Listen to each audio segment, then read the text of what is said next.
Visakha steel plant కార్మికులను తొలగిస్తూ కేంద్ర ప్రభుత్వం ప్లాంట్ అమ్మేస్తుంటే కాంగ్రెస్ పార్టీ చూస్తూ ఊరుకోదని, కార్మికుల కోసం ప్రాణత్యాగాని సిద్ధంగా ఉన్నామని ఏపీసీసీ చీఫ్ షర్మిల సంచలన ప్రకటన చేశారు. కాంగ్రెస్ ప్రభుత్వంలో స్టీల్ ప్లాంట్ స్థాపించబడిందని అన్నారు. బీజేపీ రాగానే నష్టాలు అని అందరినీ మోసం చేస్తున్నారు. ఇది విశాఖ ఉక్కు ఆంధ్రుల హక్కు అనే నినాదం నుంచి పుట్టిన ప్లాంట్ అని అన్నారు. నిరాహార దీక్ష చేయడానికి కాంగ్రెస్ పార్టీ అధ్యక్షురాలుగా రాజశేఖర రెడ్డి బిడ్డ వచ్చింది. ఈరోజు రాజీవ్ గాంధీ గారి వర్ధంతి. రాజీవ్ గాంధీ గారు రాజశేఖర రెడ్డి గారికి చాలా ప్రియమైన నాయకుడు. అంత గొప్ప నాయకుడికి మనస్ఫూర్తిగా నివాళులు అర్పిస్తూ ఇక్కడ మీకోసం వచ్చిన నాకు, చేరి వచ్చిన ప్రతి అన్నకు, ప్రతి తమ్మునికి, ప్రతి అక్కకు, ప్రతి చెల్లికి మీ రాజశేఖర రెడ్డి బిడ్డ శిరస్సు వంటి చేతులు సాధించి మనస్ఫూర్తిగా నమస్కరించుకుంటాను. విశాఖపట్నం స్టీల్ గురించి నేను మీకు చెప్పనవసరం లేదు. ఇది కాంగ్రెస్ పార్టీ నిర్మించిన ప్రాజెక్ట్. కష్టాలు వస్తే కాంగ్రెస్ పార్టీ ఆదుకుంది. రాజశేఖర రెడ్డి గారు ముఖ్యమంత్రిగా ఉన్న రోజుల్లో కూడా 2000 కోట్ల రూపాయలు నష్టం వచ్చిందని ఆ రోజు కాంగ్రెస్ పార్టీ ఆదుకుంది. 3 మిలియన్ టన్నుల ఉత్పత్తి నుంచి దాదాపు 7 మిలియన్ టన్నుల ఉత్పత్తికి తీసుకువెళ్ళింది కాంగ్రెస్ పార్టీ. అదే రోజుల్లోనే ఎంతో మందికి ఉద్యోగాలు కల్పించడమే కాకుండా ఈ విశాఖపట్నం స్టీల్ కి ఒక క్యాప్టివ్ మైన్ ఉండాలి అని ఆ రోజు రాజశేఖర రెడ్డి గారు అనంతపురంలో ఒక మైన్ ఐడెంటిఫై చేసి కూడా ఒక ట్రైపార్టీ అగ్రిమెంట్ చేసి కానీ అమలుపరచకుండా చనిపోవడం జరిగింది. ఈ రోజు రాజశేఖర రెడ్డి గారే బ్రతికే ఉంటే ఈ విశాఖపట్నం స్టీల్ కి ఒక క్యాప్టివ్ మైన్ ఉండేది. కానీ ఆ తర్వాత రోజుల్లో మీరు చూసారు 2014 వరకు లాభాలలో నడిచింది ఈ విశాఖపట్నం స్టీల్. 2014 ప్రతి సంవత్సరం 1000 కోట్ల రూపాయలు లాభాలు కూడా ఇచ్చింది ఈ విశాఖపట్నం స్టీల్. కానీ 2014లో కాంగ్రెస్ పార్టీ అధికారం నుంచి దిగింది. బీజేపీ పార్టీ ఒక శనిలాగా దాపరించింది. ఆ తర్వాతే ఈ విశాఖపట్నం స్టీల్ కు కష్టాలన్నీ మొదలైంది. క్రమంగా ఒక్కొక్క ఆర్గన్ ని సైలెంట్ కిల్లింగ్ చేసి విశాఖపట్నం స్టీల్ మొత్తం ఊపిరి తీసేసి ఆ తర్వాత విశాఖపట్నం స్టీల్ ని వాళ్ళ బినామీలకు, అదానికో, జిందాల్కో అమ్మాలనే కుట్ర చేస్తుంది బీజేపీ పార్టీ.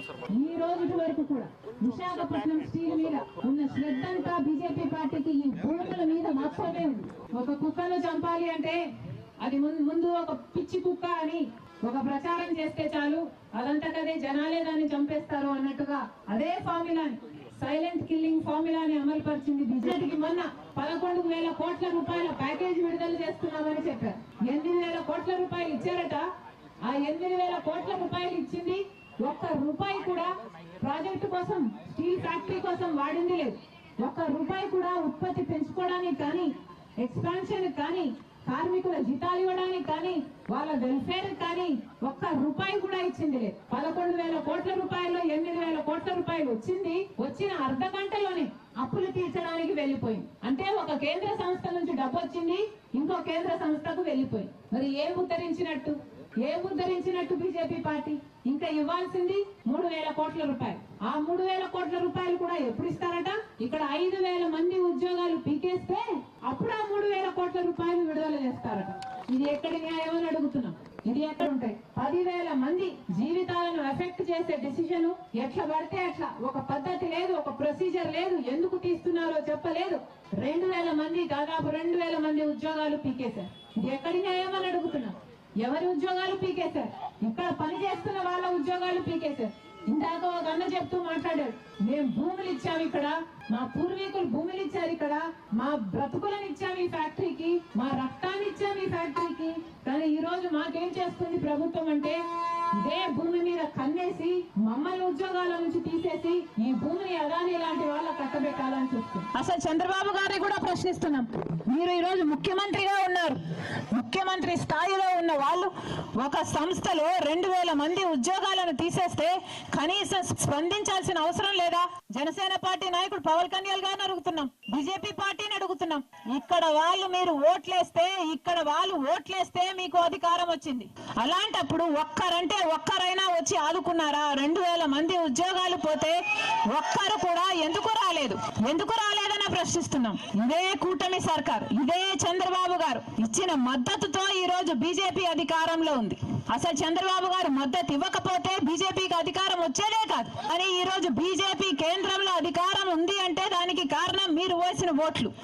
ఈ రోజు ఆంధ్ర రాష్ట్ర ప్రజలు ఓట్లు వేస్తే చంద్రబాబు గారు ముఖ్యమంత్రి అయ్యారు, అక్కడ మోడీ గారు ప్రధానమంత్రి అయ్యారు.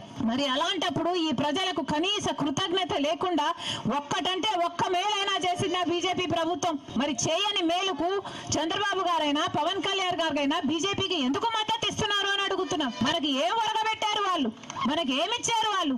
మనకు ప్రత్యేక హోదా ఇచ్చారా? మనకు పోలవరం ప్రాజెక్ట్ ఇచ్చారా? లేక విశాఖ స్టీల్ కు సంబంధించిన కార్మికులకు భరోసా ఇచ్చారా? ఏం చేశారని చంద్రబాబు గారు పవన్ కళ్యాణ్ గారు ఈ రోజు వరకు కూడా బీజేపీ పార్టీకి మద్దతు ఇస్తున్నారు? ఆంధ్ర రాష్ట్ర ప్రజలకు సమాధానం